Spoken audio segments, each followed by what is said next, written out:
semuanya, senang banget karena hari ini kita ketemu lagi di podcast UNAS. Dan hari ini agenda kita, aku mau ngebantu kalian semua, adik-adik yang mungkin masih galau nih, abis SMA lulus mau lanjut kemana ya, mau ambil jurusan apa, mau ambil jurusan pariwisata tapi malah takut cuman dikira jalan-jalan doang. Topik kita hari ini adalah Tourism 101.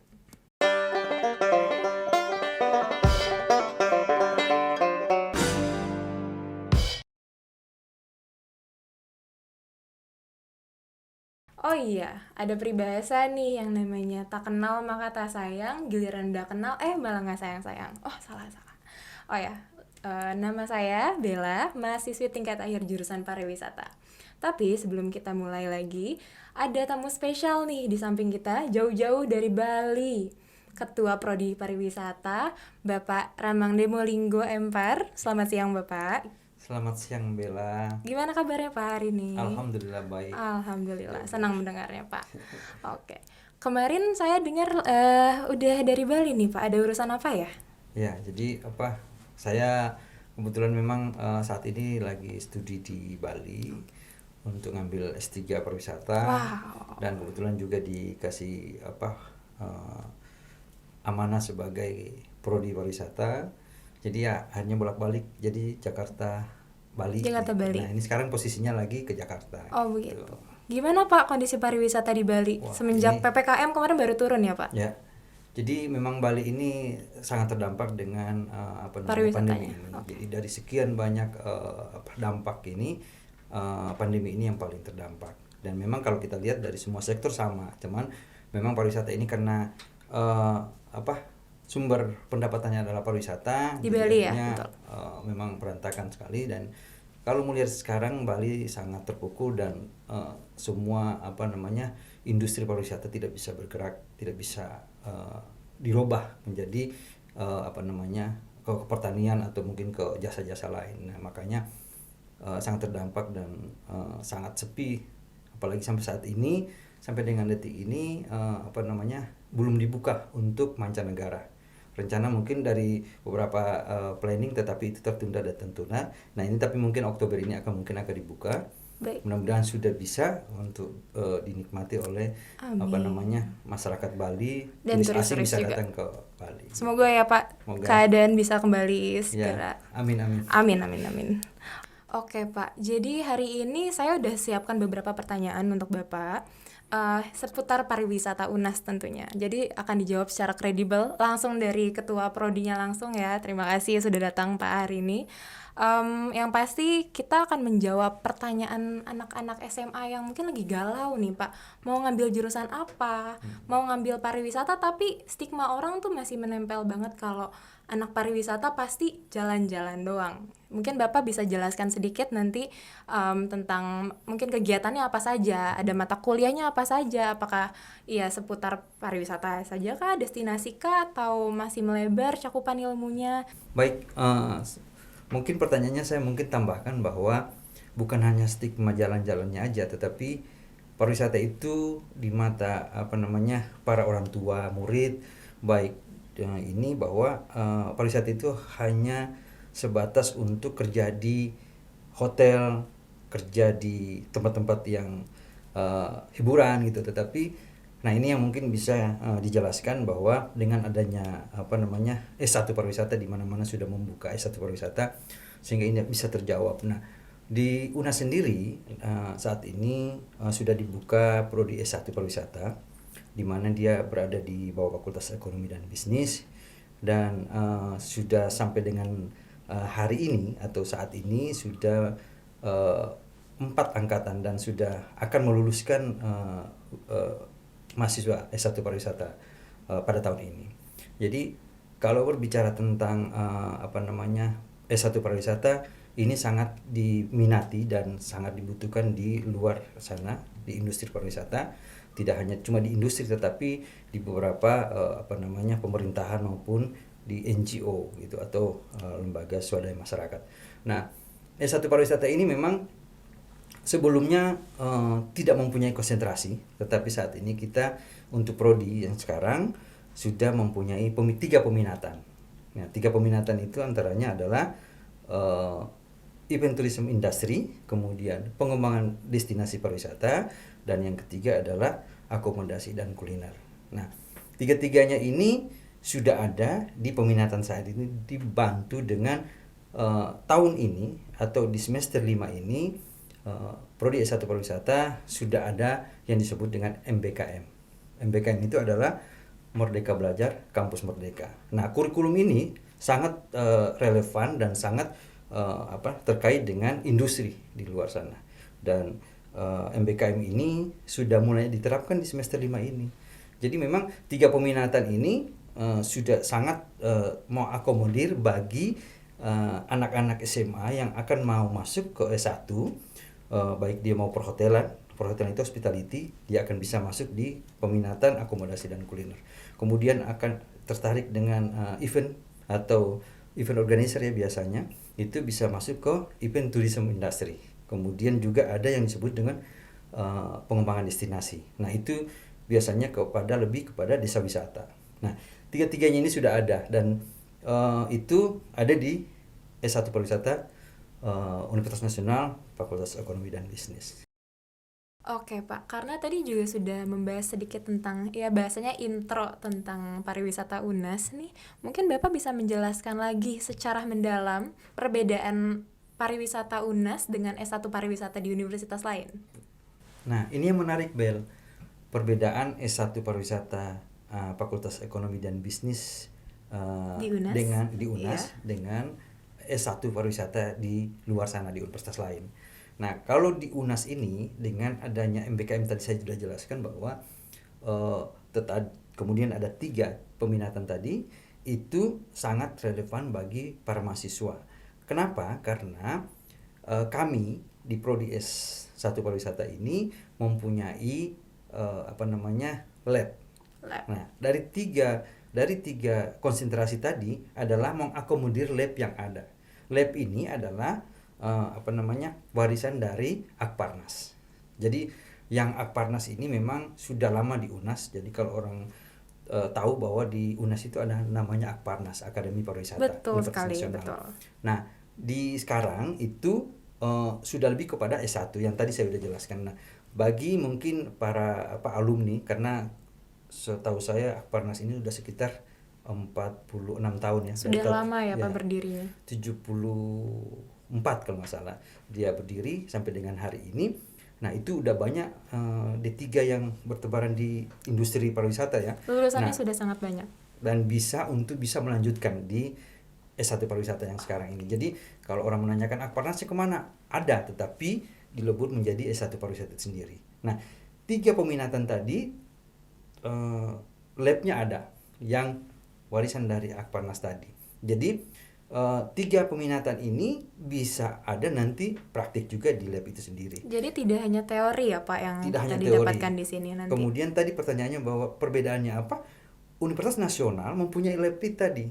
Kalau Anda bisa mencari S1 di luar UNAS, itu tidak punya lab. Itu lab. Terutama untuk 3 konsentrasi itu. Betul sekali. Jadi di luar sana tidak ada lab itu. Bahkan di luar S1 pariwisata di luar UNAS hanya mempunyai konsentrasi cuma 2, event atau pengembangan destinasi sama event, itu aja. Tetapi di UNAS itu dia lengkap dengan peminatan tadi. Tapi peminatan ini memang hanya mengarahkan mahasiswa passionnya kemana gitu loh, mengakomodir di mana anak-anak SMA ini kan lulusannya ada dari hospitality, hotel itu, kemudian ada yang senang event. Nah, itulah masuk ke sini untuk melanjutkan S1-nya. Sudah sangat tepat ada labnya di S1 Pariwisata UNAS gitu. Itu bedanya. Mengenai Akparnas ini saya rasa jadi salah satu topik yang cukup menarik Pak. Karena sesuai pengalaman saya juga dari angkatan saya pun dan bahkan angkatan-angkatan sebelumnya, banyak banget orang yang menanyakan sebenarnya di mana sih Akparnas ini tuh keberadaannya di mana. Mungkin Bapak bisa menjelaskan, meluruskan tentang Akparnas ini tuh apakah sudah hilang atau bagaimana Pak? Ya, memang banyak pertanyaan Akparnas ini udah kemana gitu. Akparnas nggak kemana-mana. Artinya tadi saya menjelaskan bahwa dari Akparnas, warisan Akparnas kemudian adalah S1 Pariwisata yang ada di Fakultas Ekonomi dan Bisnis. Jadi warisan Akparnas itu ada di S1 Pariwisata. Nah, tetapi Akparnasnya sendiri karena dia akademi Pariwisata Nasional. Jadi Universitas Nasional. Jadi dia hanya D3 dan itu sudah banyak meluluskan D3. Nah, D3 itu biasanya untuk saat ini di industri lebih cepat juga untuk bisa bekerja. Tetapi rata-rata sekarang industri sudah membutuhkan S1. Betul Jadi sekali. sehingga S1 itu kita teruskan melalui warisan Akparnas tadi. Nah, Akparnas sendiri pada tahun ini akan mengakhiri lulusannya yang terakhir, angkatan terakhir pada tahun ini 2021. 2020-2021. Ya, akan diwisuda pada tahun ini. Kemudian setelah itu dia sudah dilebur ke S1 pariwisata. Jadi poinnya Akparnas itu akan bergabung dengan S1 pariwisata. Sudah bergabung, bukan Sudah akan bergabung. sudah bergabung. Sudah Kemudian tadi saya berbicara bahwa S1 pariwisata ini selain dosen-dosen dari pengalaman dari Akparnas itu sendiri, sudah ada dosen-dosen yang akan selesai doktornya, kurang lebih ada Termasuk Bapak? Ya, termasuk saya. Betul sekali. Ada 4. Catatan saya bahwa ada Ibu Rizky Nur Salah Nugraha. satunya Ibu Rizky. Ya, itu candidate dokter juga. Kemudian ada Bu Ulfi. Bu Ulfi sementara saat ini studi di IPB. Kemudian Pak Bagus juga saat ini sedang mengambil S3 pariwisata di Trisakti. Jadi kemungkinan besar rata-rata sudah dokter. Saya mencatatnya ada 4. Ada 4 calon dokter. Calon dokter saat ini. Kemudian ditambah dengan dosen-dosen Akparnas tadi yang sudah punya pengalaman di sekali. Tadi yang saya sampaikan tadi di akomodasi dan kuliner dan event tourism industry. Dan ini mereka sudah puluhan tahun, 46 tahun dalam keberadaan Akparnas sendiri, dan sangat pengalaman dalam hal mengajar, dalam hal ilmu industri pariwisata. Jadi ini S1 pariwisata ini sudah dilengkapi oleh SDM yang mumpuni, kredibel, kredibel, kemudian ditambah dengan tadi lab tadi. Jadi warisannya. Keunggulan S1 pariwisata UNAS adalah punya lab itu. Jadi siapa yang memilih UNAS berkesempatan untuk bisa mempelajarinya juga. Praktik, jadi tidak hanya teori tapi juga praktikum. Praktik langsung.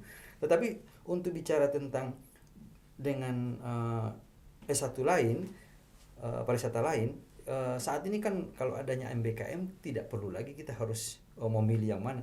Anda memilih UNAS bisa memilih pertukaran pelajar melalui MBKM di universitas lain, tentu dengan mitra UNAS itu sendiri. Salah satunya kita sudah punya mitra dengan Universitas Pancasila. Baru saja ya Pak? Ya, UP ini mempunyai fakultas pariwisata. Jadi satu-satunya PTS yang mempunyai fakultas. Kalau yang mempunyai fakultas itu cuma 2 kalau setahu saya. Fakultas Pariwisata Universitas Udayana, PTN, kemudian Fakultas Pariwisata Universitas Pancasila. Jadi hanya 2 itu. Jadi kalau mau kuliah di S1 Pariwisata UNAS bisa ngambil 1 semester perkuliahan di Universitas Pancasila dengan program MBKM tadi. Oke, maaf Pak, menyinggung tentang Akparnas ini sedikit lagi mungkin ya Pak, kita ulik sedikit. Untuk teman-teman di luar sana yang mungkin masih memegang gelarnya hingga Diploma 3 atau D3 seperti lulusan-lulusan Akparnas sendiri, apa mungkin Pak mereka ini bisa melanjutkan pendidikannya di S1 Pariwisata UNAS? Sangat mungkin Bella, makanya tadi saya mencoba untuk menjelaskan bahwa Akparnas UNAS ini sudah sekitar 46 tahun. Nah, saya berharap D3 atau AMD pariwisata yang lulusan UNAS sudah bekerja di industri pariwisata, sudah tersebar di seluruh Indonesia, seluruh Nusantara, bisa mengambil S1, melanjutkan S1 di Fakultas Ekonomi dan Bisnis, Prodi Pariwisata S1, tinggal datang, konversi nilai dari D3, kemudian nanti kita konversi berapa? Paling sekitar 1,5 tahun atau paling lama 2 tahun. 1 tahun sampai 2 tahun Anda mengambil S1, kemudian Anda akan mendapat gelar Espar, Sarjana Pariwisata. Bukan lagi AMD tadi, karena lulusan Akparnas ini rata-rata AMD Pariwisata. Nah, nanti kalau merubah AMD itu tinggal datang ke UNAS, bawa transkrip nilai D3-nya dari UNAS sendiri, kemudian nanti kita konversi. Nah, itu biasanya paling 2 sampai 3 semester, paling lama 4 semester gitu. Jadi tidak usah malu, misalnya sudah jadi GM misalnya di hotel mana, masih bisa Anda, apalagi sekarang dengan sistem daring gitu.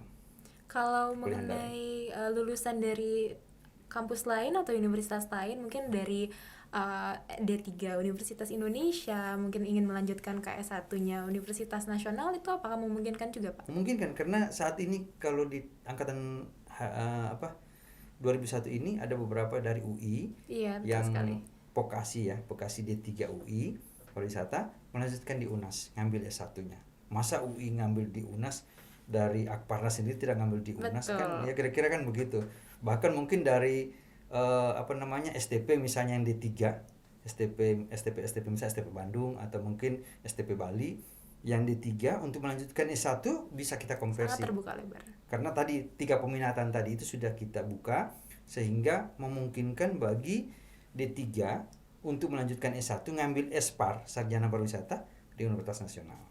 Kalau begitu Pak, karena telah bergabungnya Akparnas ini dengan S1 Pariwisata, berarti cakupan ilmunya lumayan banyak ya Pak. Belajar tentang tadi 3 konsentrasi, ada event, ada F&B, dan juga ada pengembangan. Mungkin karena anak-anak SMA yang baru aja lulus ini bisa juga mencari tahu langsung dari Palinggo, itu mungkin ada fokus-fokus apa aja di luar itu Pak. Mungkin tentang mata kuliahnya. Baik, ini menarik Bel karena kurikulum baru ini mungkin kami selalu mensosialisasikan ini tentang kurikulum baru ini. Nah, kurikulum baru ini selain MBKM tadi, nah kurikulum S1 pariwisata yang sekarang ini sudah dalam kita mengikuti yang disebut dengan OBI. OBI. OBI itu adalah Outcomes Based Education, sehingga para mahasiswa-mahasiswa S1 pariwisata ini bisa punya daya saing tinggi di internasional. OBI ini menuju ke internasional, sehingga kami menggunakan OBI ini sebagai dasar ilmu yang kurikulum yang kami robah ini. Nah, beberapa kurikulum yang saat ini menjadi favorit itu diantaranya adalah beberapa mata kuliah yang let's say kita sebut saja pariwisata internasional misalnya, kemudian ada pariwisata Indonesia, kemudian ada travel writing, kemudian ada perencanaan dan pengembangan destinasi, kemudian ada kulineri gitu loh. Jadi kita selain 3 peminatan tadi, di dalam beberapa mata kuliah keilmuan pariwisata itu terbagi dalam kurikulum tadi itu, dan itu kurikulum yang kita buat ini untuk standar nanti ke outcome based education tadi. Selain kita melihat dari beberapa dasar kurikulum KKNI, kemudian khususnya dari pariwisata, kita juga melihat dari Hildikti-Pari. Jadi kurikulum ini kita buat untuk S1 pariwisata untuk mahasiswa ketika dia selesai lulus punya dasar tinggi secara internasional. Nah, tadi OBI tadi itu gitu. Betul sekali ya Pak, karena saya sendiri sebagai mahasiswi tingkat akhir merasakan sekali sebenarnya di tengah-tengah perjalanan tuh masih labil karena mata kuliahnya kenapa banyak banget gitu, kenapa sangat berbeda seperti anak-anak SMA di awalnya. Tapi akhirnya di pertengahan perjalanan dan akhirnya di semester-semester akhir baru terbuka ini untuk ternyata ada konsentrasi ini yang aku suka gitu ya Pak. Jadi buat anak-anak lain kalau galau di tengah perjalanan itu fine-fine aja ya Pak. It's okay, karena yang penting at the end of roads kita udah ada pegangannya sendiri.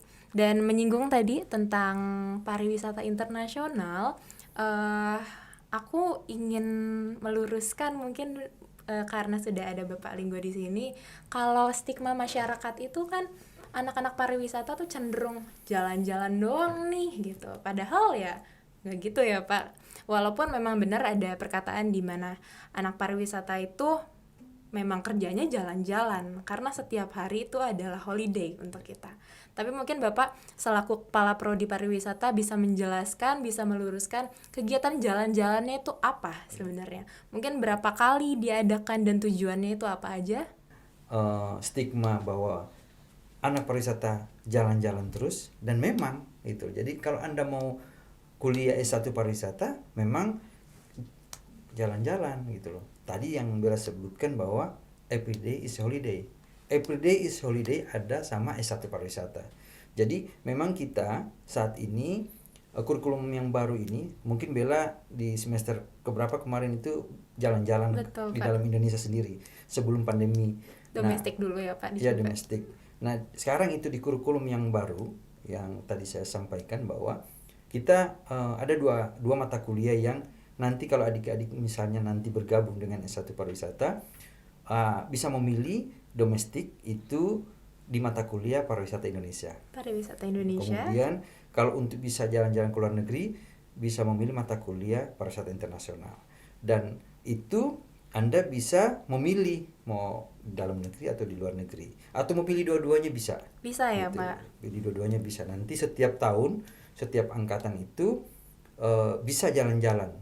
Jadi memang harus jalan-jalan, kalau enggak pariwisata tidak akan tahu industri pariwisata di luar sana kalau tidak jalan-jalan gitu. Betul sekali. Dan moto yang tadi bahwa every day is holiday ya adalah moto mahasiswa pariwisata, karena nanti setelah juga selesai kuliah Anda juga kerja jalan-jalan.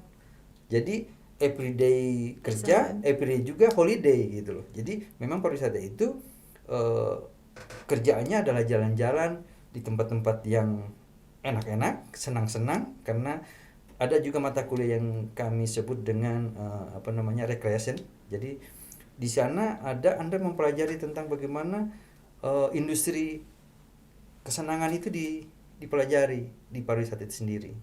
Jadi tidak usah ragu-ragu lagi untuk bisa bergabung dan bisa jalan-jalan. Everyday is holiday. Betul. Oke, jadi ini sebenarnya jadi kabar baik ya Pak untuk teman-teman yang suka jalan-jalan pastinya dan punya strict parents. Mungkin kalau sekarang biasanya strict parents di mana mereka tuh ingin jalan-jalan tapi nggak boleh kehalang sama izin orang tua. Jadi mau nggak mau pasti orang tuanya pasti mengizinkan ya Pak. Betul.